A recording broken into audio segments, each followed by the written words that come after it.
Men bitta narsani aniq bilaman. Hozir meni eshitayotganlar orasida to'g'ri ovqatlanishga amal qilgan, lekin vaqtinchalik amal qilib, ozib, keyin yana qayta semirganlar yoki sirik bo'lib yeb qo'yganlar juda ham ko'p bo'lgan. To'g'rimi gapim? Assalomu alaykum. Men dietolog Sadoqat Muhammadjonova. Bugun sizga mana shu biz nima uchun ko'p yeb qo'yamiz va bu usuldan qanaqa qilib chiqib ketamiz. Mana bu holatlardan shular haqida ma'lumot beraman. Agar siz meni ozish marafonlarimda qatnashib, chiroyli natijaga erishgan bo'lsangiz, kommentariyada albatta yozing. Men sizni ko'rib har bittangizni fikrlaringizni o'qiyman. Xo'sh, siz meni ozish marafonimda necha kilogramga ozgansiz? Nima uchun biz juda ham ko'p ovqatlanamiz? Nima uchun me'yoridan ortiq yeymiz? Gazli ichimliklar, energetiklar, tortlar, xamirli ovqatlar yoki o'ta tuzli mahsulotlar yoki hammasini aralashtirgan holatda nima uchun bunday ovqatlanamiz? Sabablarini birinchi ko'rib chiqamiz. Birinchi juda ham ko'pchilikda bo'ladigan sabab bu stressli holatlar. Siz qancha ko'p stressga tushsangiz, organizmda kortizol gormoni baland bo'lsa, shuncha sizdagi baxt, quvonch gormonlari, dopamin, serotonin gormonlari past bo'ladi. Vaholanki siz uni o'rnini qoplash uchun o'tirib yoki shirinlik yeysiz yoki me'yordan ortiq ovqatlanishni boshlaysiz. Demak, tana uchun stress bu kortizol gormoni baland bo'lishi me'yordan ortiq ovqatlanishga olib keladi. Haqiqatda shirinliklar, gazli ichimliklar yoki fast food mahsulotlari bu sizga energiya beradi. Stressli holatlaringizni tushirishga yordam beradi, lekin vaqtinchalik. Uzog'i borsa 15-20 daqiqaga boradi. 15-20 daqiqadan keyin esa siz yana o'zingizni avvalgi holatingizga qaytasiz. Ikkinchi, ko'p yeb qo'yishga sabab bu uyqu normasini organizmga bermasligingiz. Ya'ni siz aynan bioritmga amal qilmaysiz. Uxlashingiz, nechida turishingiz tartibda emas. Soat 11 dan soat 6 gacha bo'lgan paytda albatta siz uxlagan bo'lishingiz kerak. Ya'ni bir kunda 6, 7, 8 soatlik tungi uyquni organizmga bersangiz, sizdagi o'sish gormonlari, somatotropin, melatonin, dopamin, serotonin gormonlari zo'r ishlaydi va bu barcha gormonlarning faoliyatiga ham ta'sir qiladi va ertasi kuni siz ko'p yeb qo'ymaysiz. Yana bitta joyi bor. Qancha kam uxlasangiz, shuncha stress gormoni baland bo'ladi. Ya'ni shuncha ko'p stressga tushasiz. Bu esa albatta ishtahani ochilishiga sabab bo'ladi. Uchinchi sabab ko'p yeb qo'yishga bu defitsitlik. Ya'ni organizmda tanqislik ketsa, bu bo'lishi mumkin albatta kerakli bo'lgan mikroelementlar, makroelementlarga yoki kerakli bo'lgan vitaminlarga. Mana shu vitaminlar organizmda yetishmasa ham, mikroelementlar yetishmasa ham sizda och qolish, doimiy och qolish yoki doimiy me'yordan ortiq ovqatlanishga olib keladi. Ko'pincha biz juda ham ko'p vitaminlarni qabul qilamiz. Vitamin D, kalsiy, magniy, lekin uni ta'sirini nimagadir sezmaymiz. E'tibor berganmisiz? Yoki siz uni yaxshi dozada ichmaysiz, yoki oshqozon ichak traktida muammolar bor, yoki kofaktorlarga e'tiborli bo'lmaysiz. Masalan, aytaylik, kofaktor degan nima degani? Ikkita vitamin birgalikda ichilgan paytda organizmda yaxshi so'rilish hosil qiladi. Bu vitamin D va magniy ikkalasi birgalikda masalan qabul qilinsa, organizmda yaxshi so'riladi. Kofaktorlar haqidagi to'liq informatsiyaga ega bo'lishni xohlasangiz, hozir Telegram kanalimning pastda silkasini qoldiraman, albatta kirib ulanib oling.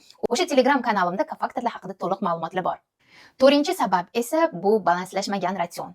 Ya'ni sizni ratsioningiz, sizni yeyishingiz, ovqatlanishingiz balanslashmagan bo'lsa, bu degani sizni ratsioningizda o'sha oqsillar, foydali yog'lar, uglevodlarni me'yori to'g'ri taqsimlanmagan bo'lsa ham, sizda doimiy me'yordan ortiq ovqatlanish bo'ladi. Ruschasida BJO, ya'ni belok, jir, uglevod. O'zbekchasida oqsillar, foydali yog'lar va uglevodlarning miqdori teng taqsimlanishi kerak, ya'ni taryalka qoidasi. Taryalkangizda albatta foydali yog'lar ham bo'lishi kerak, uglevodlar ham bo'lishi kerak va albatta kerakli bo'lgan organizm uchun eng keraklisi oqsillar bo'lishi kerak. Chunki oqsil organizmga to'qlik hissini beradi. Uglevodlar esa sizga energiya beradi. Lekin sekin hazm bo'ladigani. Tez hazm bo'ladigani esa, ya'ni tortlar, shirinliklar, fast foodlar, free mahsulotlar, bular organizmda tez hazm bo'ladigan uglevodlarga kiradi. Bular sizda tez hazm bo'lgani hisobiga yana battar ochlik hissini uyg'otib yuboradi. Lekin sekin hazm bo'ladigan murakkab uglevodlar, bular grechka, ovsyanka, mana bu mahsulotlarni ko'proq ratsionga qo'shsangiz, ochlik hissini kamroq his qilasiz. Beshinchi sabab juda ham ko'pchiligingizda bor. Biror marta o'ylab ko'rganmisizlar?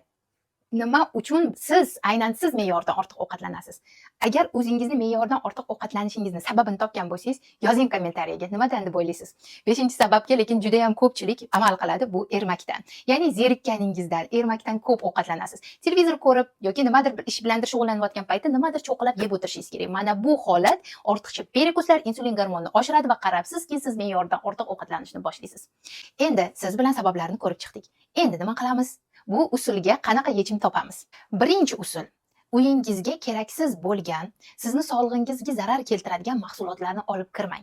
Bu degani, agar siz shirinliklar uyingizda turgan bo'lsa, gazli ichimliklar, tortlar turgan bo'lsa, u narsani istasangiz, istamasangiz yeysiz. Chunki insonning nafsi, ya'ni ko'z nafsi bu eng yomoni. Inson ko'zi ko'rdimi, shu narsani yegisi keladi. Demak, uyingizga tortlar, pirojnilar, shirinliklar olib kelmang. Uni o'rniga uyingizga har bitta burchakka toza filtrlangan suv qo'yib qo'ying.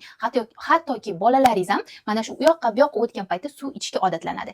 Ikkinchisi esa, siz albatta albatta ratsioningizga kletchatkalar miqdorini qo'shish kerak, ya'ni tolalarni. Bu ichaklarda yaxshi bakteriyalar sonini ko'paytirish uchun albatta kerak va sizga to'qlik hissini berish uchun. Ko'katlar eng zo'r kletchatka manbai. Kashnich, ukrop, selderey, petrushka. Xo'sh, siz ko'katlar iste'mol qilasizmi? Va albatta sabzavotlarni qo'shishni unutmang, chunki sabzavotlar aynan ratsioningizda eng tolaga boy bo'lgan mahsulotlarning eng to'g'ri tanlovi bo'ladi. Keyingisi esa stressli holatlarni kamaytirish. Bu uchun sizga 4, 7, 8 metodi yordam beradi. Bu haqida Telegram kanalimda ham aytganman. Istasangiz Telegram kanalimga ham ulanib olsangiz bo'ladi, lekin hozir videoda ham o'rgatib ketmoqchiman. 4, 7, 8 metodi bu nafas olish metodi deyiladi. Bunda nima qilamiz? 4 sekund davomida chuqur nafas olamiz. Xohlasangiz hozir videoni ko'rayotgan paytda ham bajarishingiz mumkin. 4 soniya chuqur nafas olasiz, 7 soniya davomida o'sha nafasni ushlab turasiz.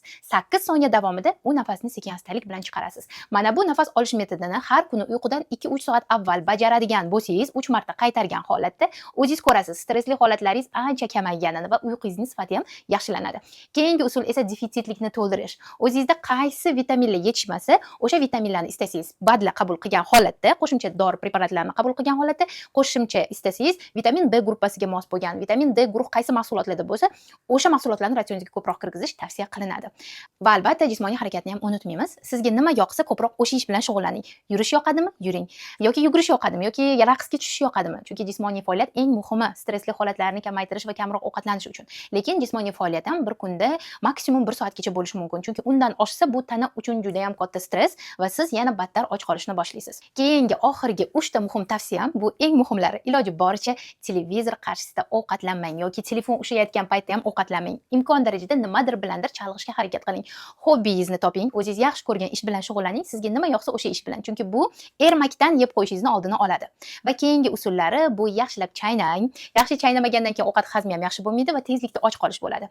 O'zi aslida ovqat og'izda 30 martagacha chaynalishi kerak. Endi tasavvur qiling, hozir siz necha marta chaynaysiz? 6, 7, 8 marta chaynaysizda ovqatni yutasiz. Bu albatta ovqat hazmini yomonlashtiradi va ochlik hissini yanada battar tug'dirib yuborishi mumkin. Va biz ko'pincha ochlik bilan tashnalikni o'rnini almashtirib qo'yamiz. Biz o'zi aslida chanqagan bo'lamiz, lekin och qoldik deb narsa yeymiz. O'sha paytda 1 stakan 300 gram suvni ichib olish ham sizda haqiqatda ochlikmi yoki tashnalikmi? Bu narsani ikkalasini o'rtasidagi farqni topishga sizga yordam beradi. Maslahatlarimga amal qilsangiz, xuddi mana shu ayollar singari sizda ham chiroyli natijalar bo'lishni boshlaydi va eng asosiysi sog'lig'ingizni tiklaysiz. Keyingi videolarda ko'rishguncha